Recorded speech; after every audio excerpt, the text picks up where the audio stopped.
talim kita Makrifatullah dan Inabah atau bab 2 terkait dengan tasawuf dan psikoterapi. Sama, artinya sama ya.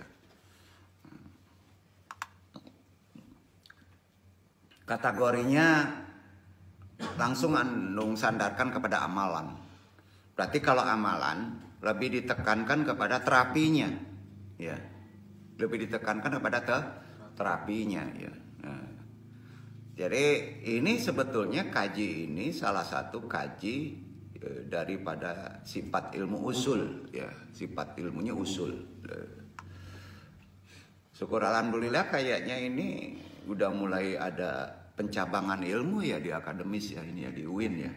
Nah, udah ada ini. Yang lain sudah ada ini. Udah ada ini. Ya, kalah sama Suralaya ini. Belum lahir UIN Suralaya udah ngamalin ini ya, tasawuf terapi, psikoterapi kan. Ratusan tahun itu. Puluhan tahun, bahkan udah ratusan tahun lah. Udah ngamali psikoterapi secara tasawuf. Jadi bukan ilmu baru itu ya. Bukan. Yang baru ternyata ya udah terlambat UIN ini kalau ngaji. Orang udah kemana-mana nggak pakai ini ya gitu. Ya, itu daftar dari ilmu ini. Jadi itu memang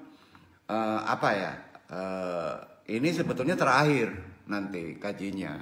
Tapi andong karena ada amanah yang mesti dilakukan oleh Iwan ya Iwan. Ini kita dulukan dulu ini nggak masalah. Ini bukan silabus yang berstrata kan. Nah, karena ada kaitannya dengan kajian Makrifatullah. Assalamualaikum warahmatullahi wabarakatuh. Waalaikumsalam warahmatullahi wabarakatuh. Alhamdulillahirabbil alamin.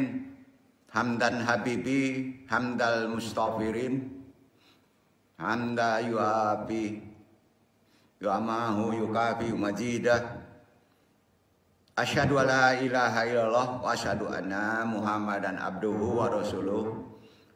Allahumma sholli wa sallim wa barik ala sayyidina Muhammadin wa ala alihi wa baitihi juriyatihi ajmain. Sebelum kita bertalim, mari kita sama-sama syahadat, sholawat, istighfar kepada Allah Subhanahu wa taala. Seperti biasa diikuti hadirin, luruskan dulu niat kita ridha Allah. Asyhadu alla ilaha illallah.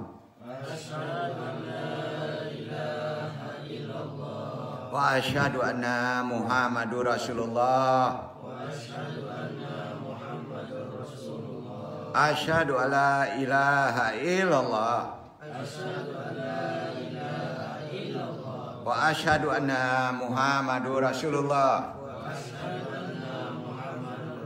Asyhadu alla ilaha illallah.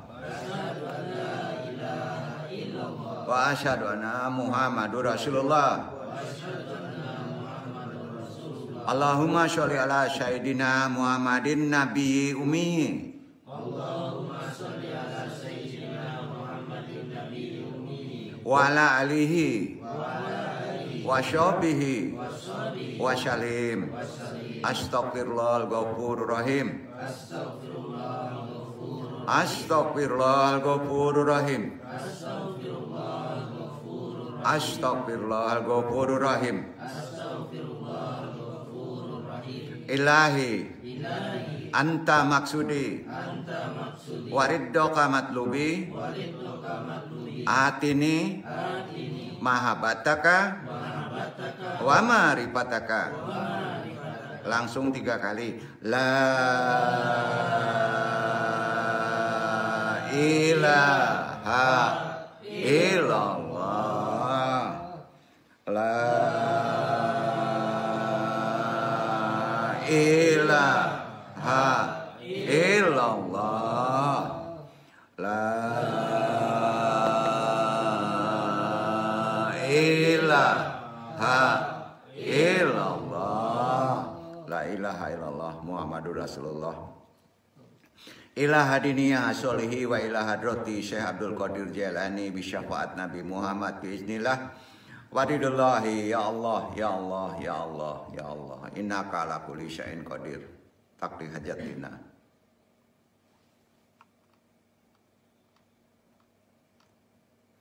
Wa khususon aba ruhiyah Nur Muhammad khususon ila ruhi Muhammad Nabiyunaka wabil khusus hadiri al-mahdi kalifatil rodin wabil khusus arwahi juriyatihi wa khususon arwahi muslimin mu'minin wa muhsinin. Al-Fatihah.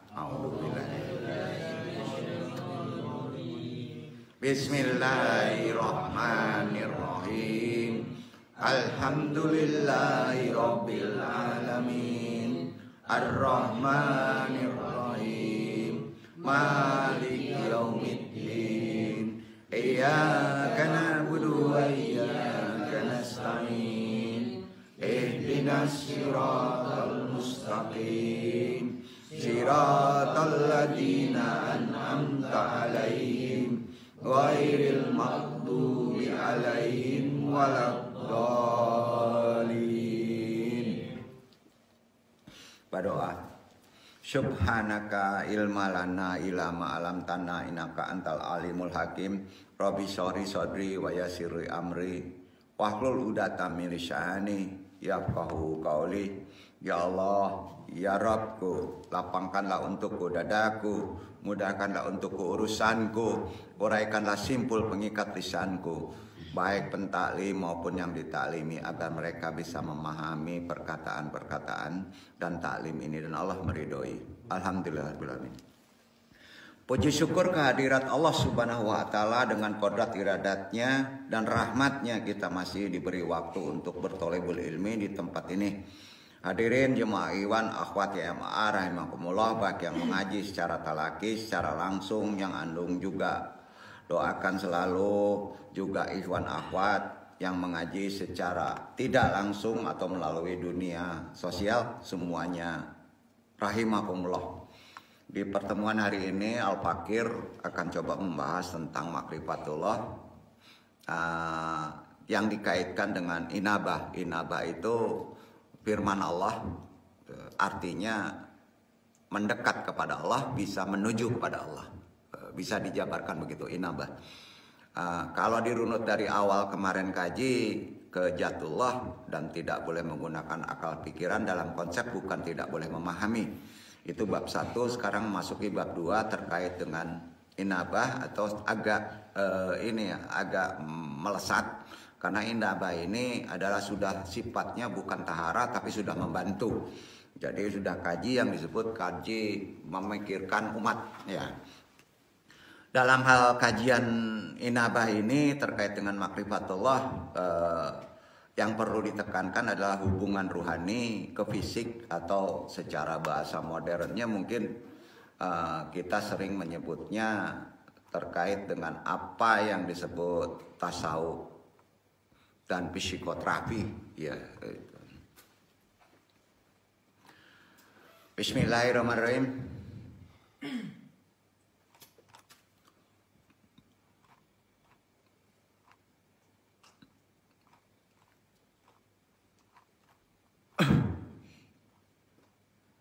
Dalam kehidupan modern yang serba kompleks seperti sekarang ini, di mana ilmu pengetahuan dan teknologi menurut orang sekarang dianggap canggih dan bersifat mengelaborasi ke hampir seluruh kawasan dunia global ya.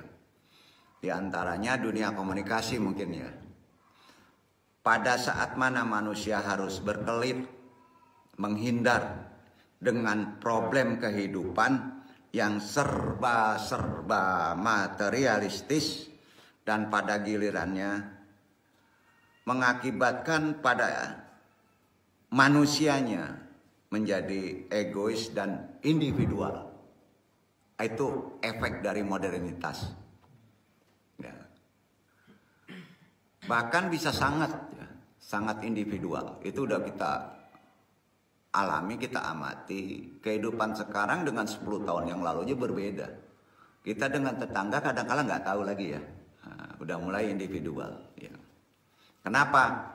Karena sahabat kita adalah sain, tergantikan dengan HP. Gitu. Ya, maka sering coba anak-anak juga kadang-kala dibawa ngobrol dengan bapaknya udah susah ya. Ya. Jadi hubungan antar manusia sering disebut HAM kan. Pada zaman modern cenderung impersonal. Itu yang mesti antum pahami dulu. Ya. Sedemikian rupa sehingga hubungan mereka sudah tidak lagi terlalu menjadi lebih akrab. Ya. Seolah-olah mereka kalau ada problem bisa menyelesaikan dengan kediriannya. Ya. Padahal konsep Islam itu adalah berjamaah kan. Ya, kita sama tahu itu. Masyarakat tradisional yang guyup itu dikikis oleh gelombang masyarakat modern yang tembayun.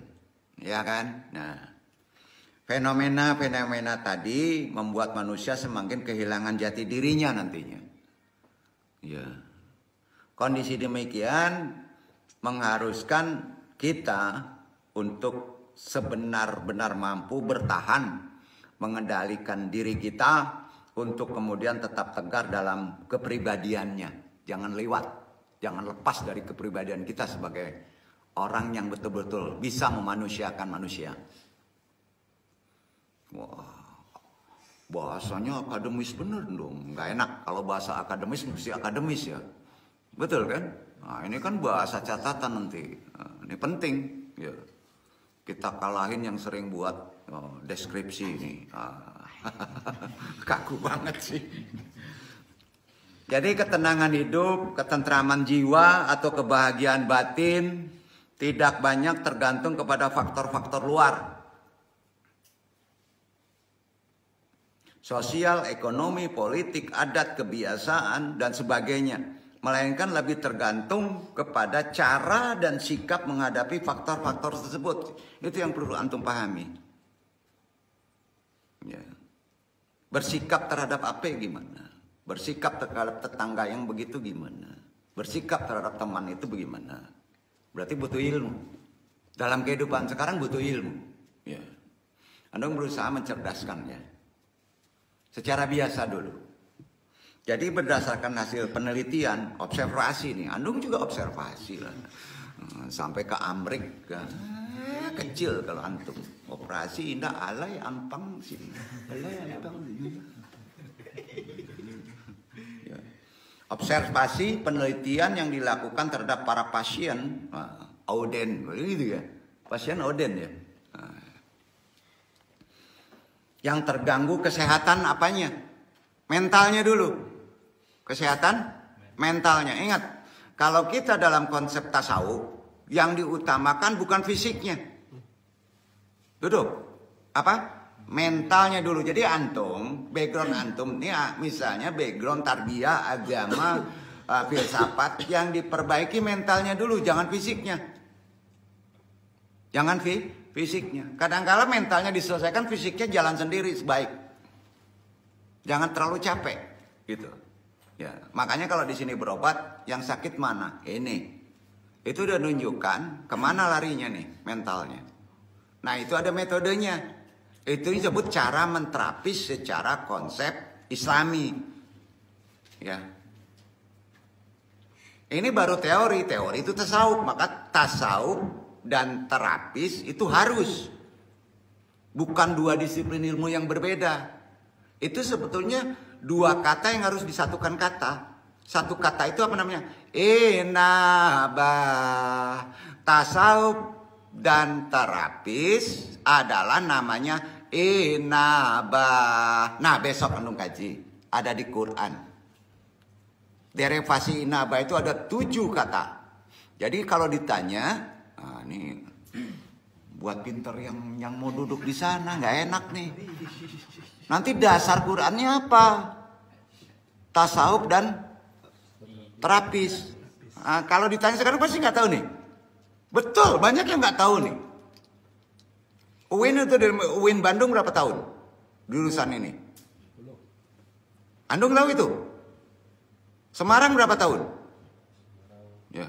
Palembang berapa tahun? Bengkulu berapa tahun? Udah dulu kan, Bengkulu belum. Di sini belum. Insya Allah tahun besok. Dan itu harus. Jangan-jangan Andung yang nyetel ya. Inaba. Inaba. Itu namanya Inaba. Jadi seharusnya kan namanya jurusan Naba. Kan gak enak, jurusan gak keren. Itu Quran memang itu. Jadi Naba itu dua kata yang terdiri dengan tasawuf digabung dengan terapis. Ada Qurannya. Jangan sekarang ya, besok aja. Nanti terlalu pintar kan gak enak. Nah, itu ya. Ini kan bukan untuk antum. Antum masih di bawah itu, pelajari. Ya, insya Allah. Dan Andung tidak menekan kepada dosen, tidak. Di sini kajinya berbeda, tidak ada strata, saling belajar. Ya, tolong pahami, jangan mudah tersinggung ya, Pak Uji ya. Ini saling mengisi, Andung juga belajar kok, ya. Nah, antum juga punya prinsip begitu kalau sudah selesai. Ini jangan-jangan udah SAG nggak perlu ngaji lagi katanya. Gue kan udah SAG. Katanya. Nah, kebaca itu perasaan. Ya, nanti dianggap berenyit kan gitu. Enggak, padahal itu perlu kita pahami ya. Jadi diutamakan pasien, klien yang terganggu kesehatan mentalnya. Kita bisa mendapatkan kesimpulan bahwa kesehatan mental yang terganggu dapat mempengaruhi keseluruhan hidup seseorang, termasuk fisik kan, betul kan? Nah, baik secara kejiwaan bahkan fisiknya. Jadi mana dulu usulnya? Tanya, mentalnya dulu kan? Kalau fisiknya gimana? Sembuh sakit kepala, mentalnya nggak bener, jadi lagi sakit kepala kan? Gitu kira bahasanya kan? Ya. Jadi harus tahu apa sih strata yang mesti diperbaiki dulu. Kadang-kala orang sekarang kan nggak mau diobat kayak gitu kan?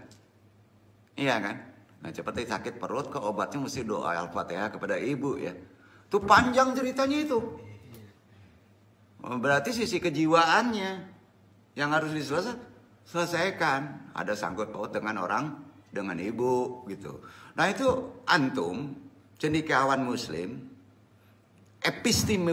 epistemologi keilmuan muslimnya itu harus betul-betul peka ke perkara usul tadi. Sumber awal penyakit itu apa sih? Itu dulu. Ya. Itu dulu. Kalau belum ketemu jangan dihantam pada saat itu. Itu dokter itu kerjanya. Ngebius aja kan. Nah, dokter itu doanya tau nggak? Ya Allah, mudah-mudahan besok datang lagi, sakitnya timbul lagi. Kalau nggak laku kan? Iya kan? Dagang. Pengaruh itu adalah perasaan, mental itu, pikiran, kelakuan, kemudian kesehatan badan. Runutnya gitu.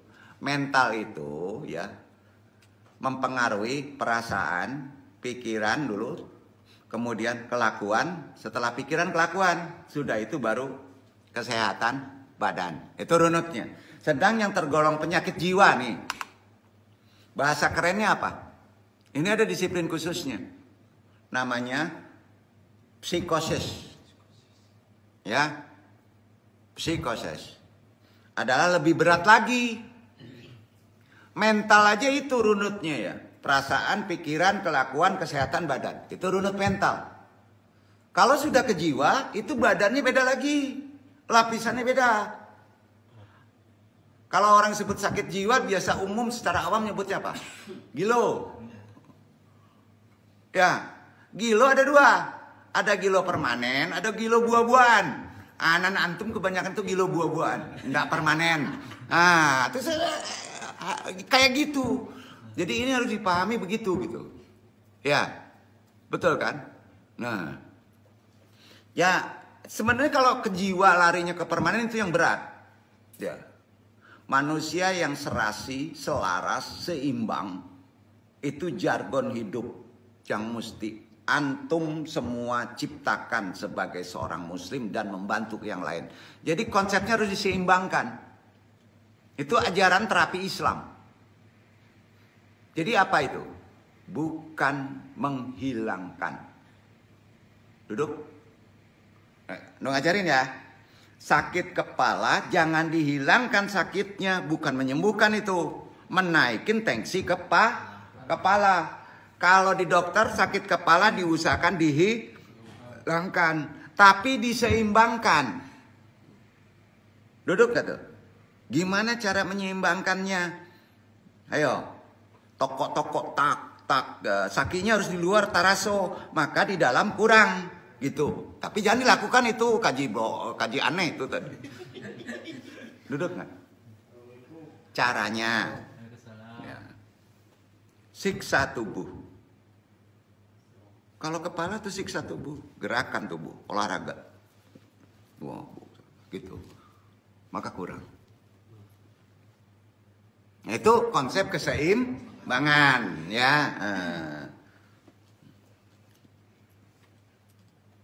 Jadi sejalan dengan penyakit-penyakit tadi, ada usaha, ada ikhtiar, ada ikhtiar untuk memperoleh hidup sehat dan layak. Nah, jiwa yang seimbang, pribadi yang integrated, dan kemampuan bisa memecahkan segala problema hidup dengan percaya diri dan kepribadian yang solid. Itu paling penting. Terlalu epistemologi dong. Oke, nggak apa-apa. Kita runut pelan-pelan. Kesehatan adalah kondisi normal bagi seseorang dari terhindarnya gangguan neurosis. Neurosis itu kejiwaan. Dan penyakit yang sifatnya psikosis. Ya. Kalau neurosis jiwa juga, tapi gangguan. Kalau penyakitnya namanya psikosis. Ya. Manusia demikian adalah manusia yang sehat secara jasmani maupun rohani kalau bisa menyeimbanginya tadi. Ya.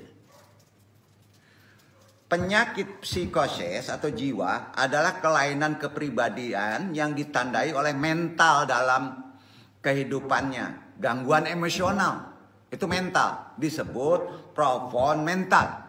Ya, ini nggak perlu dibahas, ini ada disiplin tersendiri, ilmu psikologi mendalami ini banyak bahasa psikologi. Tapi Anda ngasih dasar dulu, sumbernya dulu. Ya, nggak mungkin lah mental kalau kita tidak tahu definisinya kan? Ya. Penyakit tadi dapat mengubah individu normal. Pribadi normal itu bisa berubah, mental itu menjadi tidak mampu menyesuaikan diri dalam masyarakat. Kalau tidak bisa mampu menyesuaikan diri dalam masyarakat disebut apa manusianya? Abnormal. Ya kan? Abnormal. Dua istilah itu diidentifikasikan dengan nama psikosis.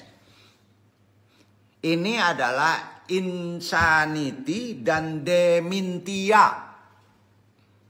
Insanity adalah istilah resmi yang menunjukkan bahwa individu itu kacau, terganggu akibat tindakannya. Yaitu tadi contohnya yang datang, yang berobat tadi. Itu dia. Kepribadiannya kacau. Apakah diobat sama Nasro?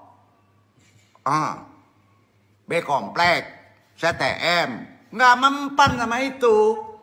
Kalau begini nggak, itu yang dipahami. Nggak mempan, tidur dia, bangun tidur oleng lagi, kacau lagi. Ya rokok aja bisa lupa ya. Tuh, apalagi istri kan, rokok aja lupa. Iya kan, lupa. Terus susah tidur, tapi ngantuk. Antum kalau diuji ngantuk tapi nggak bisa tidur, berat nggak? Lebih baik nggak punya duit 1 miliar deh kalau nggak bisa kayak gitu. Betul kan? Berat loh. Rusak semua. Jangan dianggap sepele itu. Penyakit itu udah mulai ada. Dementia, insomnia. Itu dementia digunakan untuk kebanyakan kelainan mental, tetapi secara umum diinterpretasikan sebagai sinonim dengan kekacauan mental atau disebut mental disorder. Ini sangat penyolok penyakit itu sekarang tuh. Mental disorder. Ya. Jadi pada masyarakat umum, penyakit jiwa ini biasanya diistilahkan dengan gila atau penyakit gila. Ada yang permanen, ya, ada yang di atas permanen. Apa namanya? Imanen. Tahu imanen? Imanen udah dikutuk, nggak bisa sembuh. Kalau permanen, catat itu betul itu epistemologi. Kalau imanen, mentalnya imanen, ya itu nggak bisa disembuhkan, sudah patokan. Jadi gila-gila itu nggak bisa. Kalau masih permanen, masih bisa dirubah sedikit-sedikit. Hanya dengan konsep apa? Terapi inabah. Tuh, jadi kelebihan antum kalau nanti mendalami ilmu ini, yang tidak bisa diobat secara medis, bisa disembuhkan secara ini. Ya. Jadi kalau misalnya salah satu akademis membuka disiplin ini, tanpa kerjasama yang sudah melakukan hal ini dan punya jam terbang seperti ini, seperti Suralaya, Inabah, Samania, Sataria, ada itu, ya. Maka mereka nggak ada guru, karena mereka sudah lebih dulu. Coba observasi itu, gali itu. Konsep penyembuhan dalam ilmu torekot itu gimana sih? Gali itu, ya. Andung kurang lihat nih dari bidang-bidang akademis di yang lain yang sudah mendirikan itu, ke situ arahnya. Karena menganggap itu ilmu yang tidak ini ya, yang biasa aja. Salah itu. Karena ilmu terapi torekot itu ada yang dirahasiakan. Pahami itu Pak Ikhwan Fauzi? Ada yang dirahasiakan. Dan itu sebetulnya bisa diamalkan secara umum. Insya Allah Andung tidak akan merahasiakan. Nggak ada istilah kalau terapi nan sabinya. Nggak ada itu. Karena itu ibadahnya langsung mesti menyembuhkan kan. Beda dengan perkara rohani. Kenapa disembunyikan? Karena tidak akan mampu memahaminya dan menjadikan kelainan kejiwaan. Itu maksudnya ya. Jadi mereka sering melakukan tingkah laku yang semuanya sendiri. Itu maksud gila. Ya. Tidak wajar, abnormal. Tingkah lakunya sendiri. Jadi kalau ditanya definisi gila itu apa? Semuanya dilakukan sendiri. Ketawa sendiri, kerja sendiri, tidur sendiri. Gitu, jangan susah-susah. Individu. Hati-hati. Karena itu orang yang individual zaman sekarang, di yang modern ini kebanyakannya sakit gilo. Contoh yang gila kan banyak. Lihatlah anak di kamar. Masa dengan benda ketawa? Hehehe, gila enggak? Itu dia. Lambat laun, dia kan terprogram. Betul kan? Sudah terprogram, HP nggak ada, cengengesan sendiri nggak? Lambat tahun, tekan imajinasi kayaknya tinggi, dibisikin sama setan, dibentukkan, ketawa sendiri nggak? Udah permanen tuh. Lah, itu benar loh. Kalau nggak tahu runut sebab musababnya itu, antum nggak bisa menterapi. Kalau bidang ini, di sini duduk ini tahunan nih, belajar di sini. Mau ngobatin apa bisa sini. Insya Allah. Anu takutnya udah buka ke akademis lagi jadi rame kacau ini. Ini yang Anu takutkan. Anu hanya ingin transfer ilmu ya. Jadi di sini tidak ada yang bisa sembuh caspleng. Kalau dikaitkan dengan takdir, gimana? Ayo. Bayar hutang, keseimbangan, takdir, pahami itu. Jadi tolong, kalau antum menjadi terapis, lulusan dari orang meminta pengobatan, jangan menganggap antum itu bisa menyembuhkan seperti medis. Medis tidak bisa menyembuhkan, medis itu menghilangkan, tidak kekal. Sifatnya tidak permanen. Yang ditakutkan kan imanen. Paham? Ada campur tangan, Tuhan menetapkan itu imanen. Duduk kata. Yang berobat suruh masuk dulu.